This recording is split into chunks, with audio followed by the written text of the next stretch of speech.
Hello साथियों, स्वागत है आप सभी का मेरे एक नए ज्योतिषी वीडियो में। इस वीडियो का शीर्षक है नीच के ग्रह क्यों देते हैं बुरे परिणाम, हो जाते हैं उदासीन।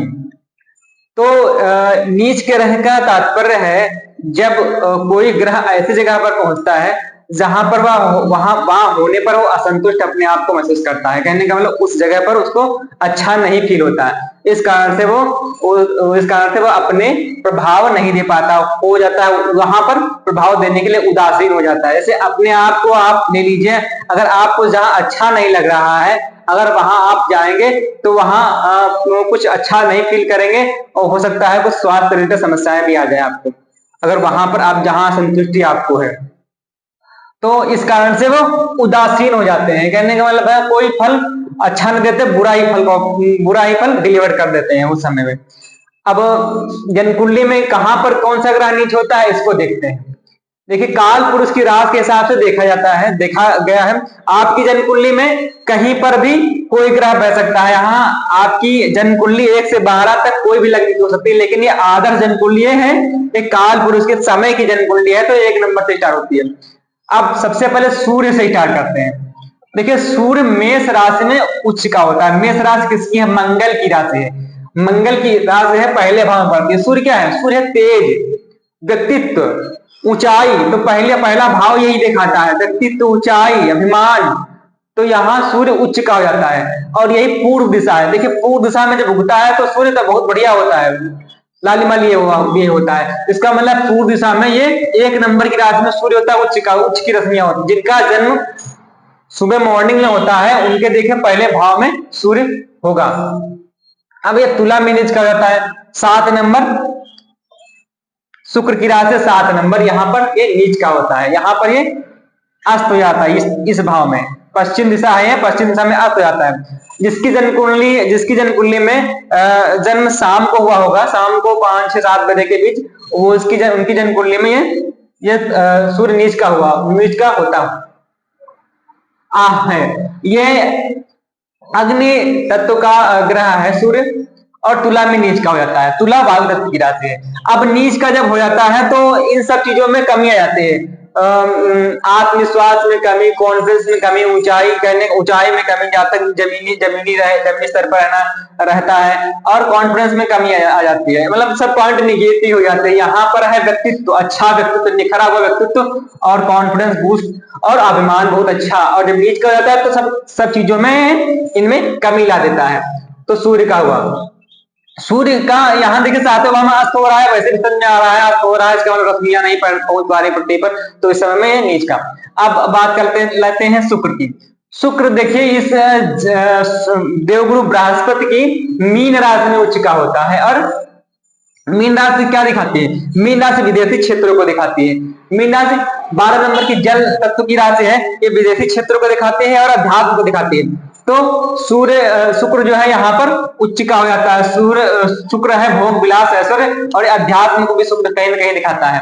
तो यहाँ पर ये उच्च का होता है 12 नंबर में, ये बृहस्पति की जल तत्व की राशि में। हाँ, अब ये नीच का कहाँ होता है? ये जल तत्व का ग्रह है और जल तत्व की राशि में ही उच्च का होता है। नीच का होता है कन्या में, 6 नंबर की राशि कन्या। यहाँ पर ये भाव शत्रुओं का। अब शुक्र का शत्रुओं से कोई कार्य नहीं। शत्रुओं के लिए मंगल होना चाहिए, राहु होना चाहिए, केतु होना चाहिए और शनि होना चाहिए, लेकिन यहाँ शुक्र जो है यहाँ पर अपने आप को अच्छा नहीं महसूस करता, क्योंकि यहाँ शत्रुओं का भाव, षड्रिपु का भाव है। तो यहाँ ये बहुत अच्छा महसूस करता है 12 नंबर की राशि में। ये 6 में नीच का जाता है। इस कारण से यही कारण है कि शुक्र शत्रुओं के बीच में, षड्रिपुओं के बीच में अच्छा नहीं अपने आप को फील करता है। तो ये शुक्र यहाँ पर नीच का हो जाता है। जिसकी जनकुल में शुक्र नीच का होता है, थोड़ा बताऊं, उनको उनके जो है कपड़ों से बदबू आती है, और उनके मुख से बदबू आएगी, और वो हो चाहे पैसे में ठीक ठाक। लेकिन जब शुक्र नीच का होता है पैसे भी कम होते हैं, पैसे में एवरेज हो, लेकिन उनके कपड़े हमेशा ही गंदे रहेंगे। ये शुक्र का नीच का प्रभाव है। जिनकी जनकुल में शुक्र नीच का होगा। हाँ, जिनकी जनकुल में उच्च का होगा तो रॉयल पर्सनालिटी होगी, और चेहरे से हल्की चमक और हल्की मुस्की आती है, और थोड़ा सा आध्यात्मिक होंगे। जब ये ग्रंथ लिखे गए उस समय में आध्यात्मिकता की बहुत अच्छी परिपाटी थी, और इस समय में जो वर्तमान समय में है इनकी जो है नीचता मतलब कामुकता, शुक्र क्या है, काम, भोग, विलास। तो इस समय में 6 नंबर में जिनका शुक्र होगा तो वो चीजें ज्यादा होंगी इस समय में, वर्तमान समय में, और ये बैलेंस बना के चलता है 12 नंबर की राशि। अब बात कर लेते हैं बुध की। बुध देखिए अपनी ही राशि कन्या में उच्च का होता है और मीन राशि में नीच का होता है। अब कन्या में उच्च का, ये इसकी उसकी खुद की राशि है तो उच्च का तो होना सही लाजमी है, लेकिन यहाँ ये देखिए बुध है कुमार ग्रह, तो कुमार ग्रह है ये खेलना कूदना पसंद करेगा, अपने घर में रहना पसंद करेगा, किसी दूसरे घर में। 12 नंबर के मतलब मीन राशि से बाहरी क्षेत्र को प्रदर्शित करती है। ये बाहर जाने का क्या, बाहर जाने का क्या प्रयोजन, मतलब विदेश, विदेशी क्षेत्र, अध्यात्म विदेशी क्षेत्रों से क्या इसका प्रयोजन। तो ये जो है कन्या राशि में ही उच्च का होता है, मीन राशि में देवगुरु का, कन्या राशि ये 6 नंबर की राशि है और मीन राशि जल तत्व की राशि है, ये पृथ्वी तत्व का ग्रह है। बुध जो है पृथ्वी तत्व का ग्रह है और ये मीन राशि में नीच का होता है। मीन राशि वही मैंने बताया, ये बाहरी क्षेत्रों को प्रदर्शित करती है, अध्यात्म को प्रदर्शित करती है। शुक्र कुमार, बुध एक कुमार ग्रह है, तो इन सब चीजों से क्या क्या तात्पर्य, तो वो अपने घर में ही उच्च का माना जाता है। इसका यही कारण है कि ये 6 नंबर की राशि में उच्च का होता है। अब बात कर लेते हैं मंगल। मंगल देखिए अग्नि तत्व का ग्रह है। देखिए शुक्र जल तत्व का ग्रह है और बुध पृथ्वी तत्व का और मंगल अग्नि तत्व का। मंगल देखिए काल पुरुष की 10वीं राशि, कहने का मतलब शत्रु राशि है इसकी मकर, काल पुरुष की 10वीं राशि में उच्च का होता है। तो ये मंगल दक्षिण दिशा को दर्शाता है, और ये वाला भाव भी, ये वाला भाव भी दक्षिण को दिखाता है। कहने का मतलब ये है मंगल दक्षिण दिशा को दिखाता है, दक्षिण दिशा में ये दक्षिण दिशा का स्वामी है, और ये यहाँ पर इस भाव में ये दिग्बली हो जाता है। ये काल पुरुष की जो 10वां भाव है यहाँ पर दिग्बली होता है, मंगल है योद्धा, पराक्रम, साहस। तो इस कारण से ये काल पुरुष की 10वीं राशि में उच्च का होता है। ठीक है, ये पृथ्वी तत्व की राशि है, मंगल पृथ्वी तत्व की राशि में उच्च का होता है। 2, 6, 10 पृथ्वी तत्व राशियां, मंगल जो है पृथ्वी तत्व की राशि में उच्च का होता है, और ये नीच का हो जाता है कर्क राशि में। अग्नि तत्व का ग्रह है और जल तत्व राशि में वैसे भी नहीं बनती। देखिए काल पुरुष में जल तत्व राशि पड़ते हैं 4थे भाव में, चौथा भाव है हृदय का, मंगल है अग्नि, तो हृदय में अग्नि का कोई कार्य नहीं। यही कारण है कि 4थे भाव में ये नीच का हो जाता है, क्योंकि ये हार्ट का है, हार्ट होता है कोमल, मंगल है उग्रता, अग्नि, तो इस कारण से यहाँ ये नीच का होगा, यहाँ इसके सामने वाले भाव में। हाँ एक बात और, जब कोई ग्रह जिस भाव में नीच का होता है उसके सामने वाले भाव में जस्ट वो उच्च का हो जाता है। कहने का मतलब जब कोई ग्रह अपने जो है अपने भाव में, जिस भाव में वो उच्च का होता है उसके ही सामने वाले भाव में वो नीच का जाता है, मतलब उसके जस्ट साथ में, अगर उच्च का इस भाव में है तो उसके 7वें भाव में, मतलब जो राशि पड़ी है उस भाव में ये नीच का जाता है। अब ये मंगल ये दिग्बली होता है यहाँ पर, इसका अर्थ है यहाँ पर ये उच्च का हो जाता है, और योद्धा भी है, अच्छा सेना मिलिट्री फोर्स को दिखाता है। और मंगल को हमने कई केस में देखा है, एक फलितता ये है, मंगल जब ये 4 नंबर के राशि में होता है तो ये अत्यधिक क्रूर हो जाता है, क्रूरता को दिखाता है, बहुत ज्यादा अधिक होती। मंगल है एनर्जी, जब ये उच्च का होगा तो बैलेंस बना के चलेगा कि एनर्जी हमको कहाँ लगानी कहाँ नहीं लगानी है। ठीक है, और जब ये नीच का होगा तो इसको ये नहीं अनुमान रहेगा कि एनर्जी कहाँ लगा रहे हैं कहाँ नहीं लगा रहे हैं, वो एनर्जी कहीं भी वेस्ट कर देता है, अपनी एनर्जी को कहीं भी वेस्ट कर देता है, और ये क्रूर हो जाता है, मतलब क्रूअल। हाँ कई सर्जन के केस में, जो डॉक्टर जो मेडिकल प्रोफेशन में है उनकी जन्म कुंडली में ये आपको नीच का मिल जाएगा, क्योंकि क्रूरता होती है वहां, दयालुता नहीं होती है। इस कारण से यहाँ पे ये 4 नंबर की राशि करके में नीच का हो जाता है। अब बात कर लेते हैं शनि की। शनि जो है काल पुरुष का दुख कहते हैं इसको, ये कर्म का कारक ग्रह है, न्याय का कारक ग्रह है, तो ये वायु तत्व का ग्रह है, और वायु तत्व की राशि तुला में होता है इस भाव में।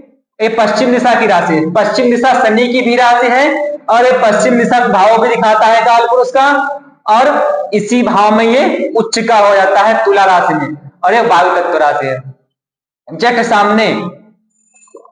सामने मतलब एक राशि मेष, मंगल की एक राशि में मंगल की जो है पहले नंबर की राशि मेष में नीच का होता है। तो ये भाव दिखाता है अहम, शनि में अहम नहीं, शनि में वर्क करना, ये भाव दिखाता है ऊंचाई, तो शनि ग्राउंडर रहना पसंद करता है। और यह दिखाता है सामाजिकता, पहला भाव, लेकिन शनि जो है अकेला रहना पसंद करता है। इस कारण से ये काल पुरुष की पहली राशि अगर पहले भाव में शनि जिस जातक की जन्म कुंडली में है उसको भी दिक्कत होती है, प्रॉब्लम होती है। शनि हार्ड वर्क करना पसंद करता है और ये भाव दिखाता है ऊंचाई, कॉन्फिडेंस, ये सब भाव दिखाता है व्यक्तित्व अच्छा। लेकिन शनि जो है दिखाता है अकेला रहना, तो इस कारण से ये मेष में यहां पर नीच का हो जाता है। ये अग्नि तत्व की, ये वायु तत्व वाइज भी नहीं मिल रहा है। देखिए ये मेष राशि अग्नि तत्व की राशि है और ये शनि है आपका वायु तत्व का ग्रह, ठीक। तुला राशि भी जो है वायु तत्व की राशि, इस कारण से ये मेष में नीच का हो जाता है। अब बात कर लेते हैं बृहस्पति। बृहस्पति सबसे सौम्य ग्रह है, तो ये सौम्य ग्रह, ये हार्ट का भाव है। देखिए ये चौथा भाव है, यहाँ चौथी राशि पड़ती है कालपुरुष की, तो कर्क राशि।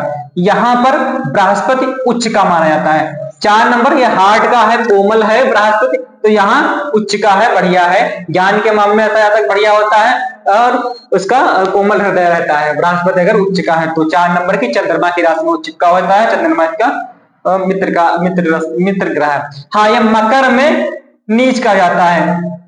काल पुरुष की 10वीं राशि और शनि की राशि है मकर, ठीक है। ये आकाश तत्व का ग्रह है और यहाँ पर ये नीच का जाता है काल पुरुष की 10वीं राशि में। नीच का यहाँ ऐसा समझ लीजिए शनि से इसकी शत्रुता मान लीजिए रहती है और यहाँ काल पुरुष 10वीं राशि में अपने आप को असहज महसूस करता है। कहने का मतलब 10 नंबर की राशि में अपने आप को असहज पाता है। अब बात कर लेते हैं चंद्रमा की। चंद्रमा वृषभ राशि जो शुक्र की राशि है। चंद्रमा बाल ग्रह है, चंद्रमा चंचल है, चंद्रमा को खाना पीना पसंद है। ये राशि खाना पीना और घूमना पर दिखाती है वृषभ राशि, पैसे को भी दिखाती है वृषभ राशि। इस राशि में चंद्रमा होता है उच्च का, वृषभ राशि 2, 6 तक पृथ्वी तत्व की राशि है। चंद्रमा जल तत्व का ग्रह है, देखिए जल तत्व। ये वृषभ राशि दिखाती है खाना पीना, अच्छे से रहना, आभूषण वगैरह दिखाती है और इसी भाव में ये उच्च का होता है। लेकिन ये कालपुरुष की 8वीं राशि, कालपुरुष की 8वीं मतलब ये राशि दिखाते हैं गंभीर रहना, गूढ़ विद्याओं का के बारे में पूछता। और चंद्रमा चंचल है, उसका जस्ट इसका उल्टा स्वभाव इस राशि का है, गंभीर रहना, कुछ विचरण कर, कुछ नया खोज करते रहना, इजाज करते रहना। इस भाव में इस कारण से चंद्रमा है चंचल ग्रह और ये राशि दिखाती गंभीरता, इस कारण से यहाँ पर चंद्रमा असहज महसूस करता है। जिस जातक की जन्म कुंडली में वृश्चिक का चंद्रमा होता है वो एंजाइटी, टेंशन, डिप्रेशन से प्रॉब्लमेटिक रहता है, मतलब प्रॉब्लम में रहता है। ये हालांकि जल तत्व की राशि है 8 नंबर, लेकिन यहाँ चंद्रमा नीच का हो जाता है क्योंकि ये राशि दिखाते गंभीरता, कुछ नया सोचना, इजाद करना, गूढ़ विद्याओं को ज्ञान। इस कारण से चंद्रमा चंचलता को दिखाता है, चंचल है, बाल ग्रह में आता है, यंग ग्रह है, बाल या कुमार समझ सकते हैं ये ग्रह। तो चंद्रमा भी जो है इस कारण से इस राशि में नीच का होता है। ये मेरा था थोड़ा सा छोटा सा ज्योतिषीय विश्लेषण, नीच के ग्रह क्यों बुरे परिणाम देते हैं, क्यों हो जाते हैं नीच, कहां पे नीच होते हैं। तो वीडियो कैसा लगा कमेंट करें। वीडियो देखने के लिए धन्यवाद। चैनल को सब्सक्राइब करें, वीडियो को लाइक करें। धन्यवाद।